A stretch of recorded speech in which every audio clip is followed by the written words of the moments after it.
Welcome to week 2 of our course on assessment of student learning outcomes. This week our focus is going to be on who cares about assessment of student learning. Who cares what students are learning? And we're going to talk about a few different types of stakeholders. You will have some course readings and then 2 assignments that deal with internal and external stakeholders this week. So these are just some examples of internal stakeholders and external stakeholders. You might be able to think of more on your own or through the readings that you complete. The most salient internal stakeholder, of course, is the student themselves. So the student has a stake in what they are learning, and it will have a direct impact on their lives. Other internal stakeholders at the university would include faculty who are teaching the courses and are interested in what their students are learning in those courses. Administrators who might be interested in the program level aspect and the institutional level. Executive leadership, so our presidents and provosts and other vice presidents want to know what students are learning and what the outcomes are. And of course, the Board of Trustees is very important in that governance relationship as well. Again, you may be able to think of others here. External stakeholders you will read about in 2 of the first readings, and Susky specifically mentions government policymakers and private foundations as being important stakeholders in the learning outcomes assessment process. Employers, I think, will be something that will come up in several of your readings, that the employers want to know what students are coming out of college with. What knowledge do they have that they can apply in their work? And then a few other external stakeholders include parents, accreditors, and society at large. The society wants to know what are college graduates bringing to the table. You're going to talk a lot about accreditation in your project this week.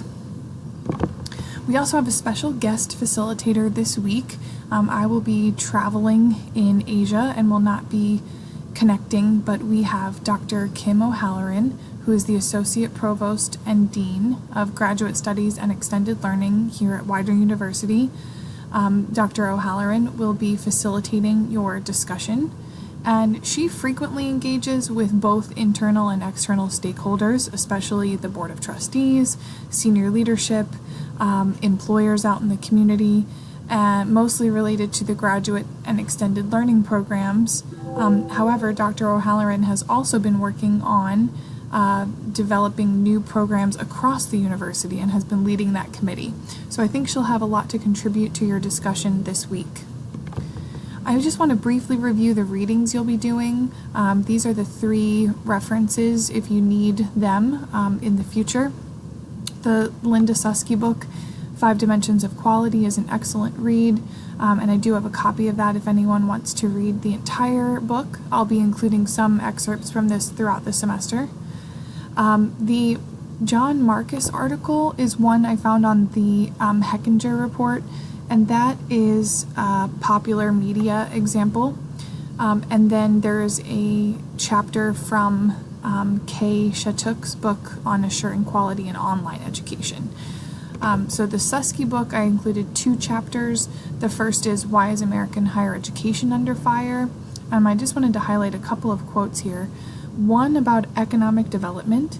Susky says that higher education needs to not only be available, but effective in graduating students with the college level skills and competencies that employers and the economy need. So there's the employer as stakeholder.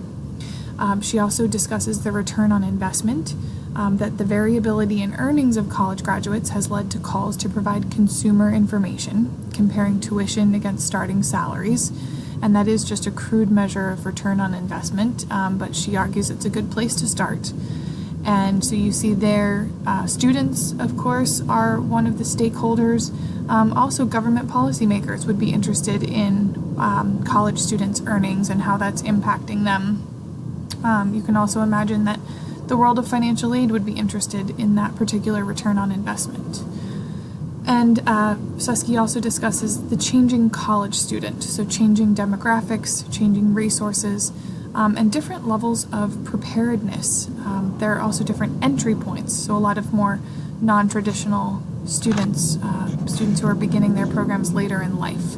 All are contributing to higher education being under fire and under scrutiny.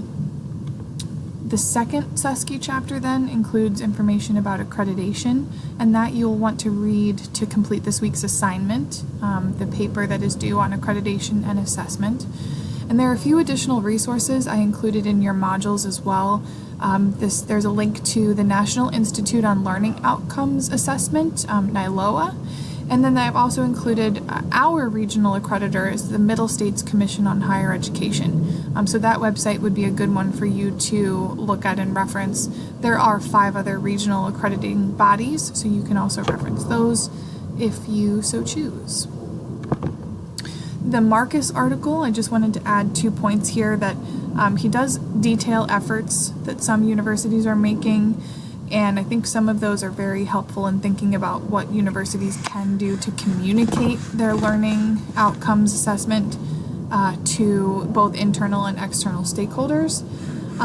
Some of you have also already had history of higher education, so you may recall the Spellings Commission in 2006, and Marcus does reference the Spellings Commission.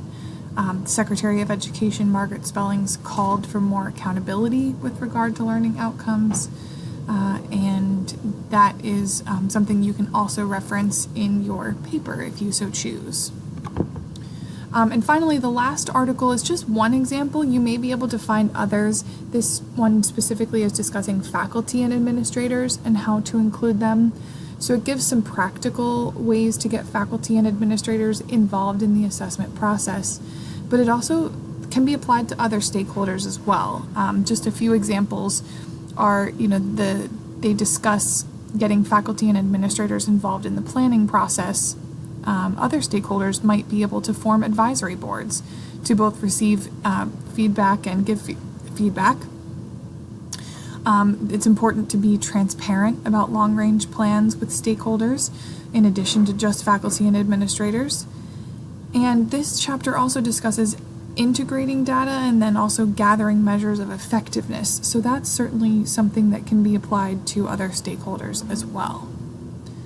And finally, your discussion this week will require that you find an article or an example about how stakeholders are interacting with student learning outcomes. So you can find any article. I ask that if someone has already posted your article, that you do find another article. So you can first upload a link, or you can upload a PDF directly into the discussion. And you want to identify that stakeholder. Is it a parent? Is it an employer? Is it a national organization that's representing one of those stakeholders? Why do they have a stake in what students are learning? Why do they care?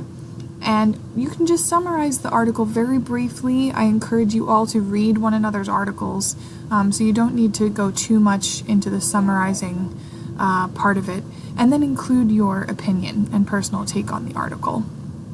So I'd like you to comment on your peers' posts then with additional observations about that stakeholder.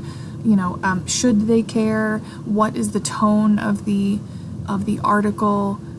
Do these stakeholders have a right to be skeptical? Are they praising the what students are learning? All kinds of comments can be made there. So if you have any questions, your guest facilitator, Dr. O'Halloran, will be happy to answer them throughout this week. And I wish you luck as you begin your first assessment piece, the accreditation and assessment paper.